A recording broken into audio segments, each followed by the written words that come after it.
Eh, Kita berjumpa kembali kawan. Natural Solution Pak 48. Tradisional tanaman jambu air kita di sekitaran daerah Banggus, mungkin juga di sekitaran saudaraku semuanya, dimanapun di Indonesia, di negeri ini berada, punya sebutan yang berbeda. Nah, ini kawan, saatnya saya memberikan sharing bahwa tradisional fried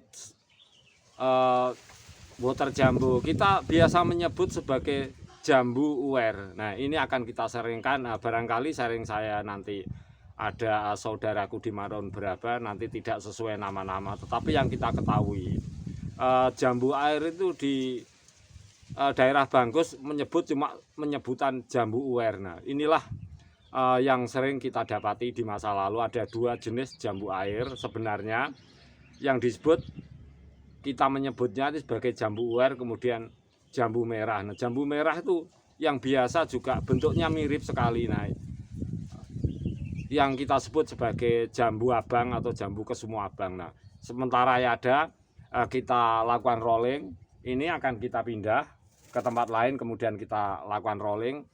Jambu apa sebenarnya yang di sekitaran Banggus dari masa lalu menyebutnya itu sebagai jambu uwer. Semoga bermanfaat, semoga hari ini kita selalu semangat, kita selalu punya hiburan-hiburan yang bermanfaat dan menyenangkan. Salam semangat bertanam.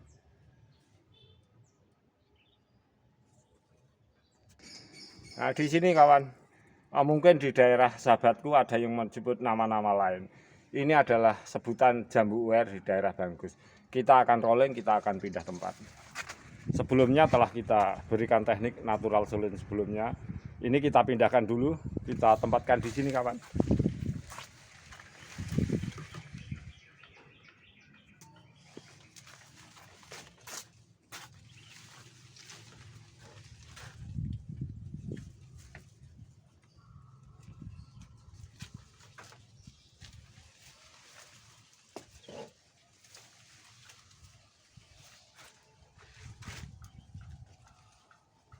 Sambil olahraga yuk. Pot hampir ukuran 40. Kita coba.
Nah, seperti ini kita tempatkan di sini agar saya memudahkan untuk memberikan sharing.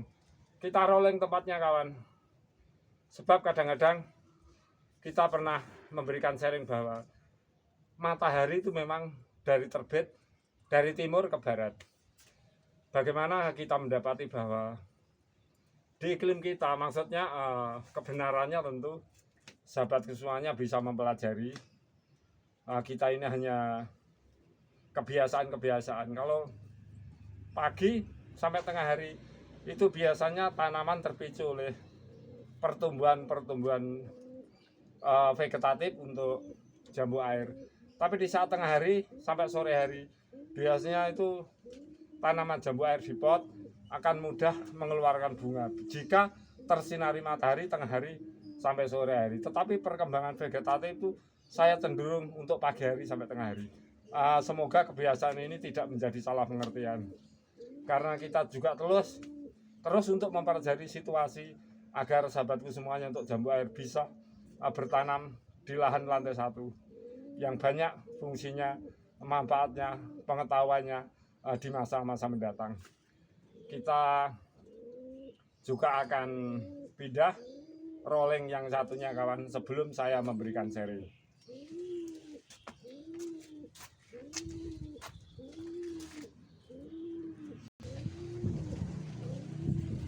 Sebelumnya juga kita memberi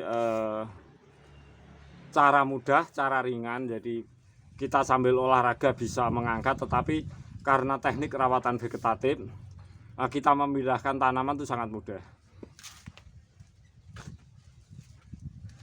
Seperti ini kawan, kita tinggal ngambil aja seperti ini. Nah, seperti ini kawan.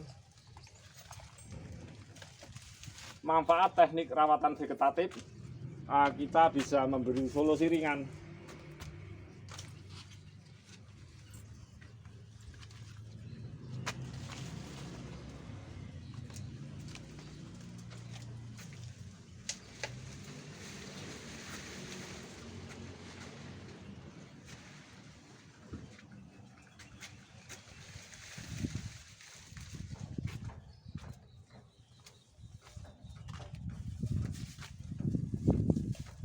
Ini saatnya kawan, potnya ini juga ini bersama tumbuhan liar, entah apa namanya nanti.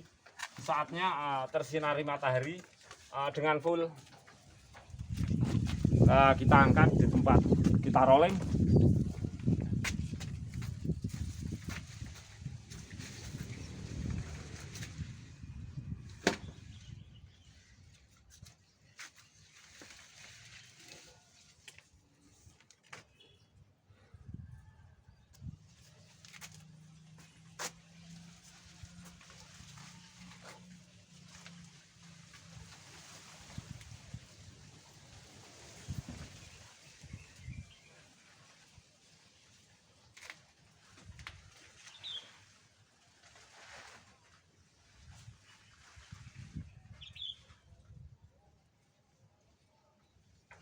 Memberi solusi ringan, kita lakukan rawatan vegetatif. Ini potnya di atas, kita angkat.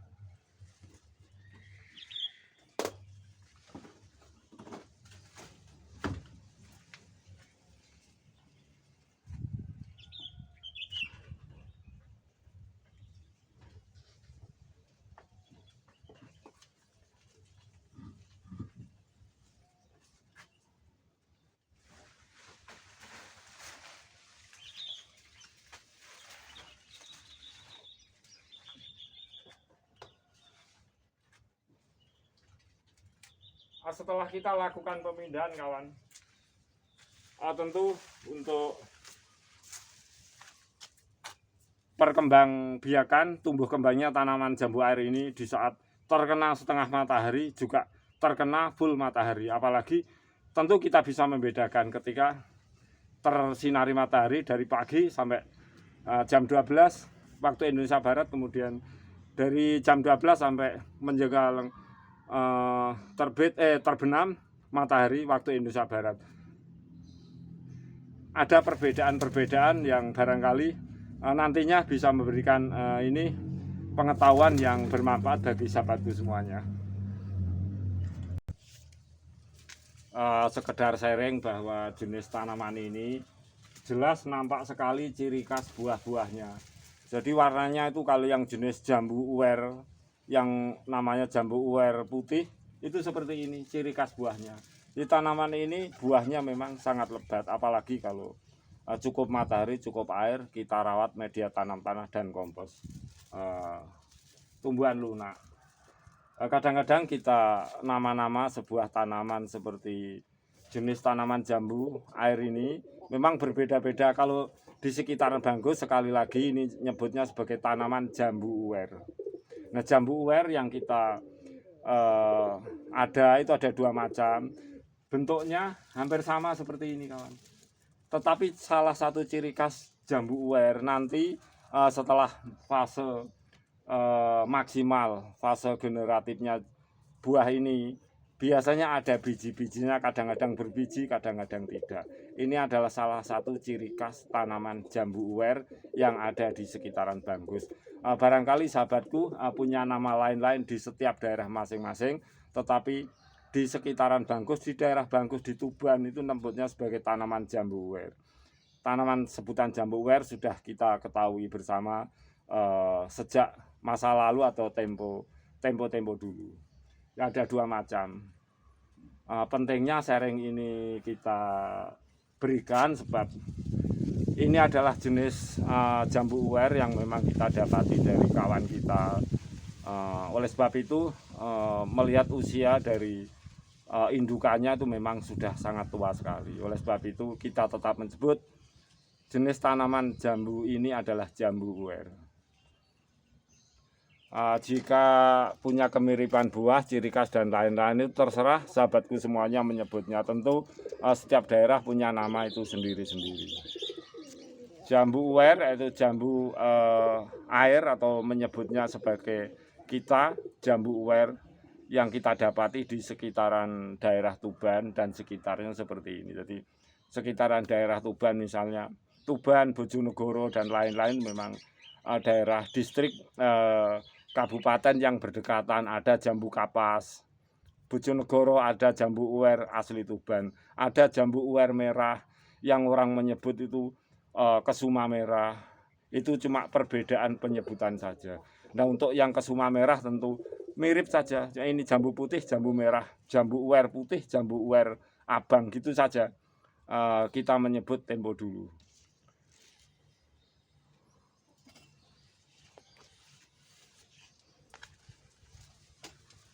Dan ini sangat manis kawan, buahnya sangat besar, terkenal jambu uwer ini jika di lahan tanah luas itu dibudidaya, buahnya itu sangat lebat kawan. Juga kita bisa lihat sejenak sampling di lahan pot seperti ini, ternyata pembuahannya luar biasa.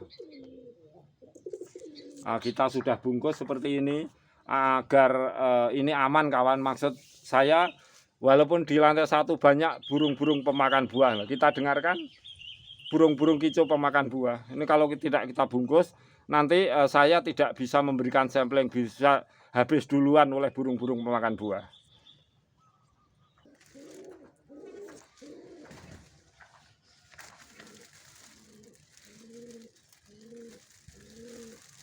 Luar biasa buahnya kawan.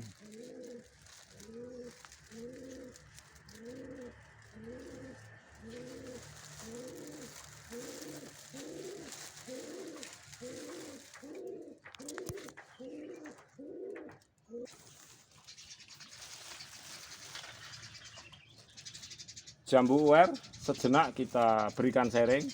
Jambu sebutan khas di daerah Bangkus, Tuban dan sekitarnya. Tentu penyebutan ini kadang-kadang berbeda di daerah sekitaran saudaraku semuanya dimanapun berada.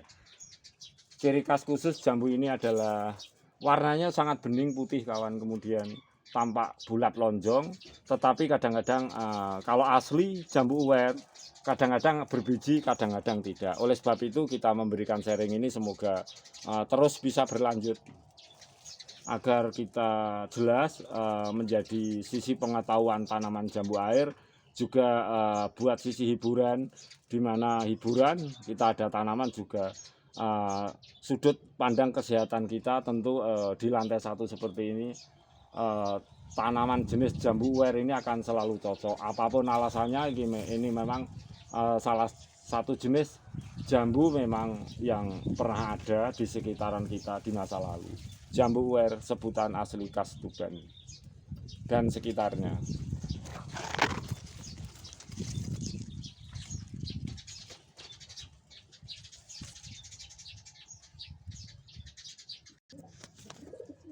Kita juga punya dua jenis jambu uwer putih dengan jambu uwer abang. Kita sudah melakukan sambung-sambung menjadi beberapa tanaman. Tetapi sebelumnya saya juga minta maaf kalau nanti jadinya tidak maksimal. Nah, ini ada jenis jambu demak yang terkenal dengan sebutan jambu citra, maksudnya citra demak. Kita gabung satu pohon dengan jambu kita asal Tuban, namanya jambu uwer abang, jambu uwer merah. Nah, ini kawan sudah dalam fase generatif fase luar biasa. Sulit sekali hari-hari yang sebelumnya kita mendapati pembungaan bersamaan, yaitu jambu uwer abang dan jambu demak atau jambu citra demak.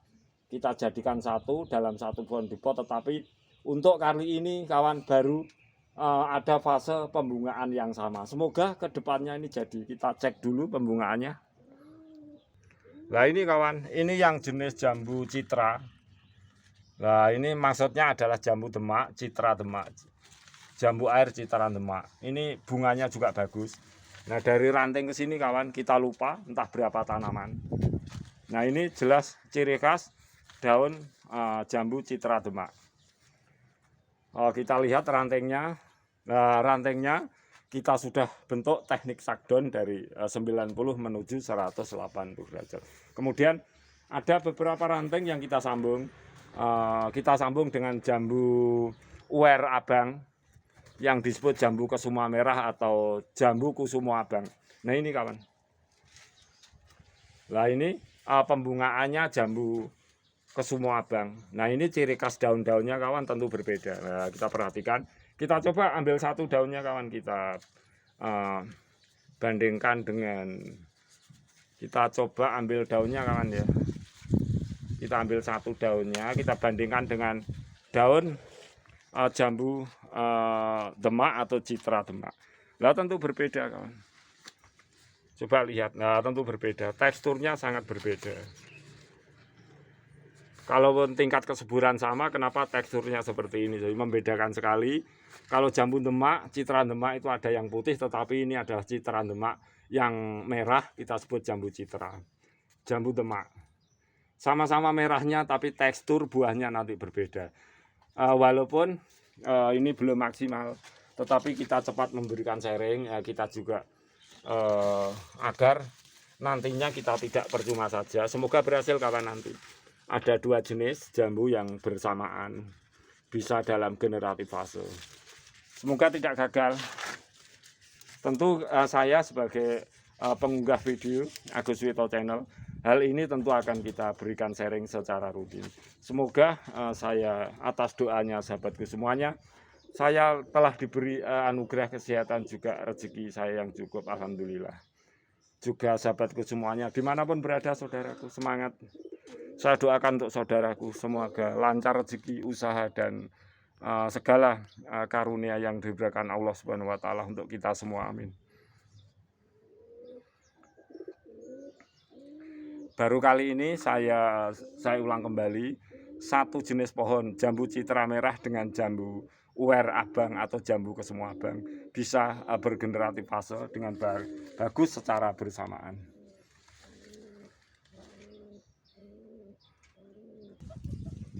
Kita lihat kawan, tentu ini tidak luput dari media tanam yang bagus. Tanah juga, kompos daun ini terus kita picu kawan. Ingat kawan, di saat dalam generatif fase pembungaan itu jangan sampai tanaman kita itu kita kompos dengan hijau-hijau daun dari jambu air sendiri atau tumbuhan lain, sebab bisa rontok kawan. Kompos hijau daun itu kalau terjadi reaksi pembusukan, tentu reaksi kimia alami itu juga akan membawa efek bagus kawan, tetapi entah sudut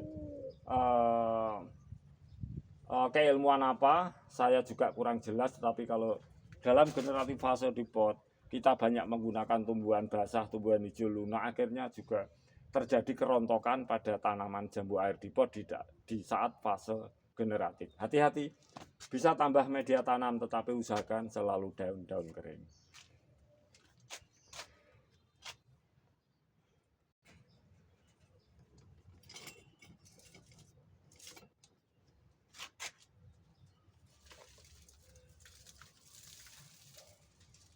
Seperti ini juga bagus, ini media tanam tanah tapi ada bekas-bekas rumput seperti ini, banyak perakaran. Dan ini pun juga media bagus untuk kita jadikan penambahan media di tanaman di saat fase generatif. Sudah kering, ini bagus sekali kawan. Tentu ini kita lakukan terus menerus. Tapi ingat kawan, kalau dalam fase generatif atau fase vegetatif itu jangan melakukan pemendaman media tanam bonggol di bagian atas itu terlalu dalam. Itu akan sangat berpengaruh pada tanaman. Tanaman kekurangan menyerap oksigen, perakaran di bagian atas kurang menyerap hara, kurang mendapat matahari, apalagi kurang oksigen. Itu tanaman akan kurus, bahkan tanaman bisa musnah. Ingat kawan, di pot menempatkan perakaran di bagian atas. Oleh sebab itu saya berulang-ulang menggunakan teknik vegetative care. Disitulah yang saya fokuskan agar vegetative care itu kita tambah dengan satu teknik di mana perakaran di bagian atas itu terpenuhinya unsur oksigen. Kemudian perakaran di atas, bagian atas itu juga bisa antisipasi penyakit. Sebab penyakit-penyakit bawaan pada sebuah tanaman bersama medianya itu juga sekitaran perakaran-perakaran bonggol-bonggol akar. Kalau tersinari matahari, ada media tanah, oksigen yang cukup, tentu penyakit sendiri itu secara alami akan saling memakan. Jadi ada penyakit itu sendiri negatif untuk tanaman di dalam satu media, juga positif untuk tanaman, akan saling memakan. Oleh sebab itu pentingnya teknik alami vegetative care, perakaran di bagian atas, tercukupi matahari, mudah menyerap hara juga, oksigen terpenuhi.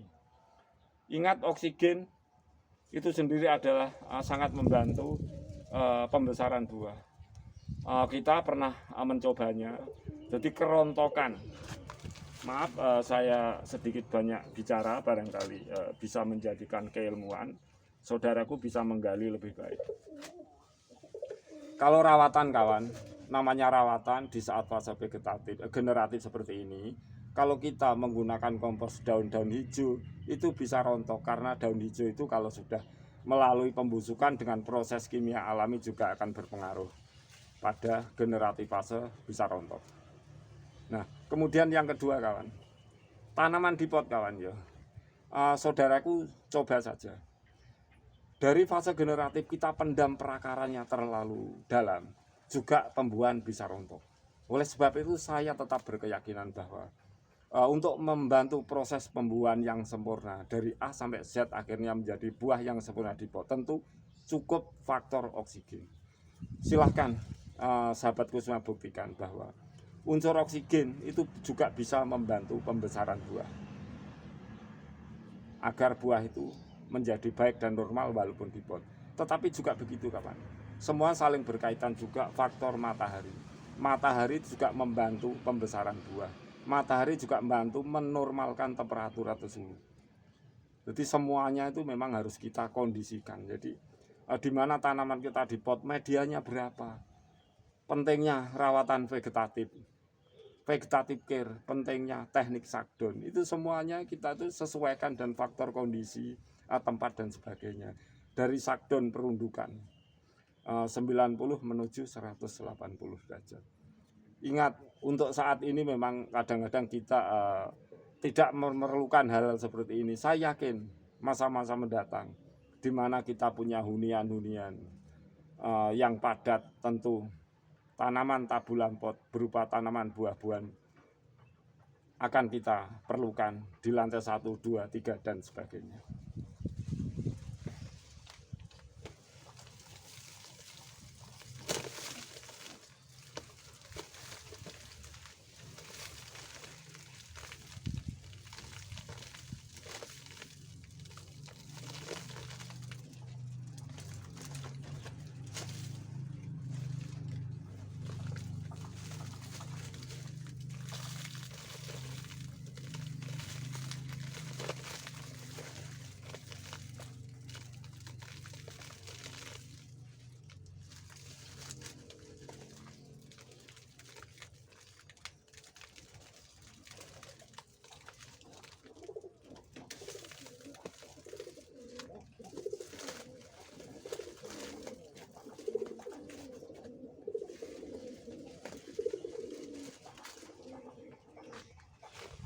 Ingat, kalau kita memberi media tanam tanah atas dengan perakaran bagian atas, sebelumnya kita berikan dasaran yaitu kompos daun yang tebal.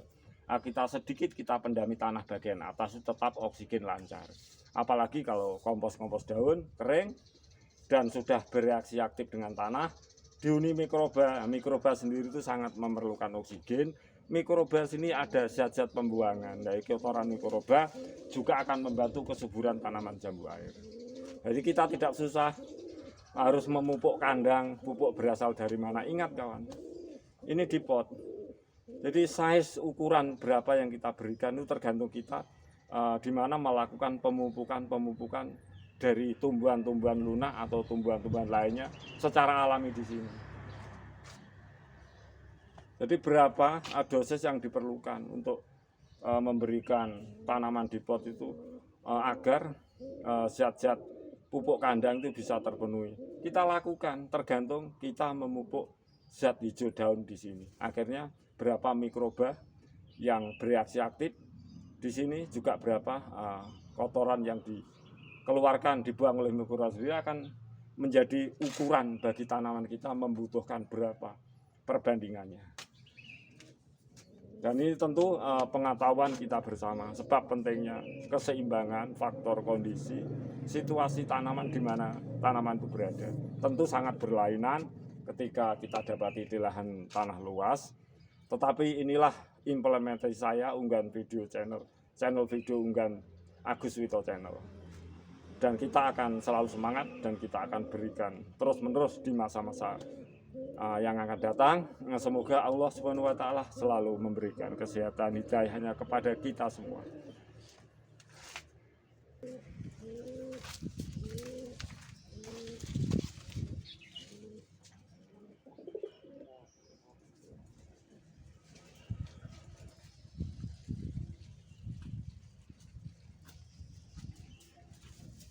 Mengumpulkan natrium klorida hidrat.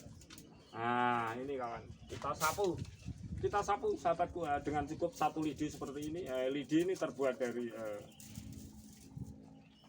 pelepah daun-daun lontar atau daun-daun nyur kelapa.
ada yang perlu sahabatku ketahui bersama barangkali sesuai di dalam fase generatif seperti ini.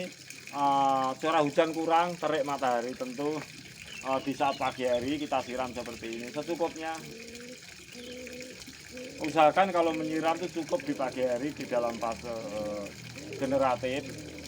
Sore kalau sekiranya tidak ada curah hujan bisa kita lakukan tambah siram air kembali. Tetapi kalau pagi sudah penuh, kemudian sore kita siram penuh lagi, pagi satu malam hujan, itu juga ada efek rontokan. Oleh sebab itu sesuaikan dengan kondisi kawan.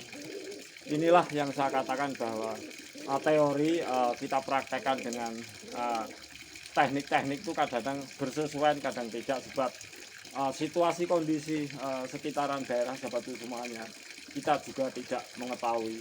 Kita juga tidak mengetahui taman sahabatku semuanya di mana berada. Yang tahu adalah kita sendiri. Kalau teori adalah seperti ini yang kita berikan.